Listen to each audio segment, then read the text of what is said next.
Hi everyone, this is Ed Wesemann from lovely Savannah, Georgia in the United States. Sean, thank you very much for inviting me to participate in the program, even though it is just by video. I hope you have a very successful conference. One of the things Sean talked to me about was leadership and the way it's changed over my career in the legal profession.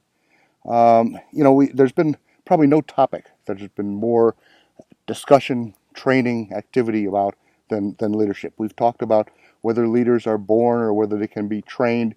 We talked about styles of leaders and level 5 leaders, and there's been a lot said about it. The presumption being that the firm with the best leadership wins, and that leadership equates to success. So we've had 2 decades of success in the legal profession, unprecedented growth in the number of lawyers, in the growth in revenues, the growth in profitability. And so there's a natural tendency to say, okay, let's look around at the most successful firms, and if the presumption is the most successful firms have the best leaders, let's see what the traits of those leaders are. Well, and not surprisingly, we didn't see a whole lot of consistency among the leaders.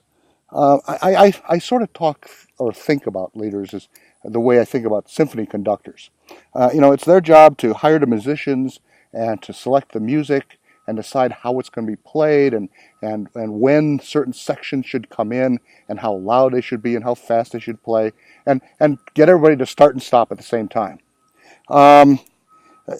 We have an orchestra nearby here. They call it a democratic orchestra. And what happens is they audition musicians by a sort of a consensus process. The whole orchestra identifies them or interviews them.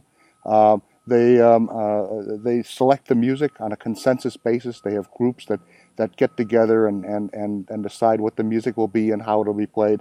And they annually elect their conductor. In candor, it's a terrible orchestra. But they succeed, and they succeed because there isn't a whole lot of competition. That may, in fact, be a bit of what law firm leadership is like, and its relationship to how successful law firms have been. If you ask a law firm managing partner what he or she does, the answer is oftentimes, I'm responsible for building consensus.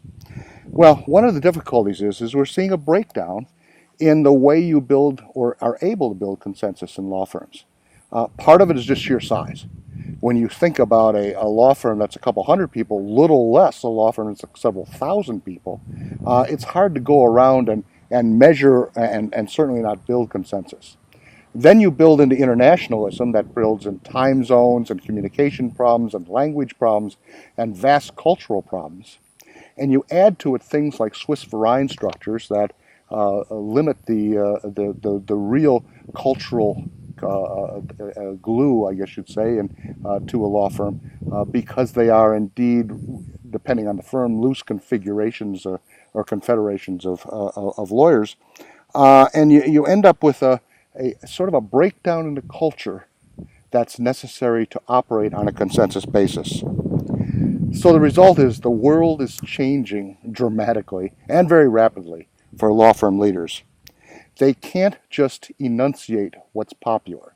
For a long time, leaders in law firms have been able to kind of look around and see what's popular or what's acceptable by their partners, and then use that as essentially the basis of where they create their vision. It's a bit like politicians who decide their policy positions based upon what people say in polls. It doesn't quite work anymore. And increasingly, it's going to be difficult to do that in the future. So what's the future going to look like? I think we're going to see 3 things from leaders. The first one is they're going to have to become extraordinary visionaries. And visionaries simply have the ability to look into the future and through creativity and intuition understand where the world is going, where their marketplace is going, where the clients are going, where the practice of law is going, and interpret that for their firm. The second thing is that they're going to have to be extraordinary communicators. Now, that's not just public speakers.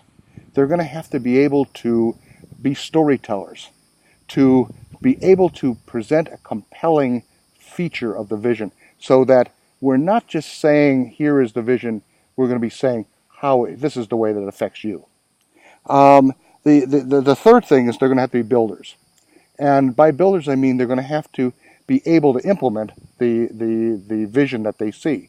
Now, implementation is always a weak point in all law firms, but it's going to become more critical, and not only in developing strategies that implement the vision, but being able to create alliances that are going to be necessary within the firm, again, firms being much more vast organizations, and with other organizations that they're going to have to work with.